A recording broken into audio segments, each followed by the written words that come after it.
man who shot Liberty Valance, James Stewart's Senator Ransom Stoddard, at a funeral in Shinbone for a local man named Tom Donovan, played by John Wayne, relates how he first came out west and met this now forgotten man. When he first arrived in Shinbone, Stoddard was accosted by notorious criminal Liberty Valance, played by Lee Marvin, and Donovan came to his rescue. Think you can make it, Pilgrim? Pick him up, Pompey.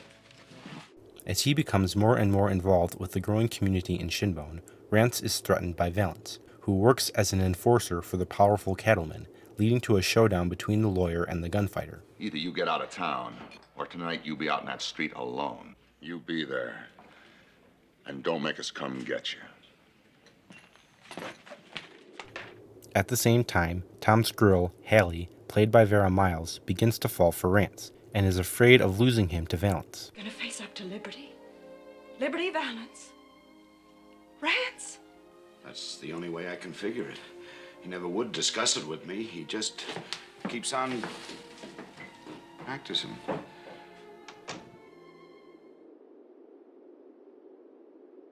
The Man Who Shot Liberty Valance is more introspective than Ford's earlier westerns.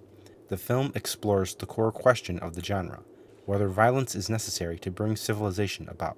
Reading up a territorial law, and there it is, right there. Now, I'll draw up the complaint, take care of all the legal details, but you do have jurisdiction. It says so right there. So the next time he sets foot in this town, you arrest him. As a lawyer, Rance hopes to defeat Valance through legal means, but in the end, the only way to stop him is to kill him. Rance, after all you've taught us, how can you say we should knuckle under now? You heard what Tom said? When force threatens, talk's no good anymore. Rance cannot live with this act of violence, and is only able to carry on and represent the territory in Congress when Donovan reveals that it was he, and not Rance, who actually killed Valance. Besides, you didn't kill Liberty Valance. What? Think back, Pilgrim. Donovan does this for Hallie, but loses her to Rance as a result. This violent act effectively removes him from society, yet it is Rance who goes down in history as the man who shot Liberty Valance. The production was a miserable experience for many of the cast. Ford was known to mistreat his actors and pit them against one another. He always singled out John Wayne in particular for his abuse. On the set of this film, he continuously needled him about his failing to enlist during World War II, unlike Stewart, who distinguished himself as a commander of a bomber group during the war, and about his failure to make it as a football player, comparing him to Woody Strode, who was a former NFL running back.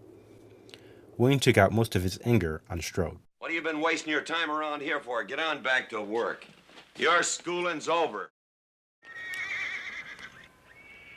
Balance it light in your hand.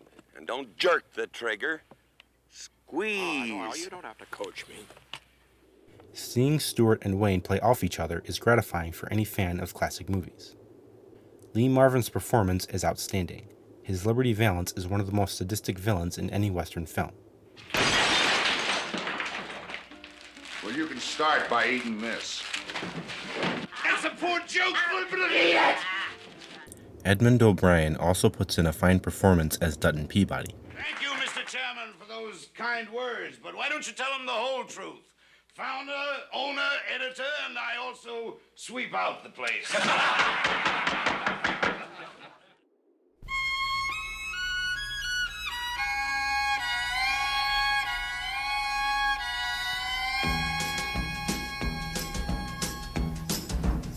When Liberty Valance rode to town, the women folk would hide.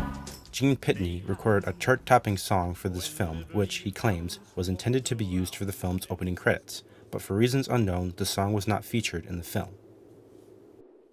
Of course, this story not only concerns me. Old Pompey in there, Link, they were part of it. But I suppose I'm the only one who can tell it through. Though it's not Ford's last Western, he would go on to direct Cheyenne Autumn and part of How the West Was Won after this. It is in many ways his swan song, and is the closest thing we'll ever get to a so-called last word on the Western. This is the West, sir. When the legend becomes fact, print the legend. He's right, Rance.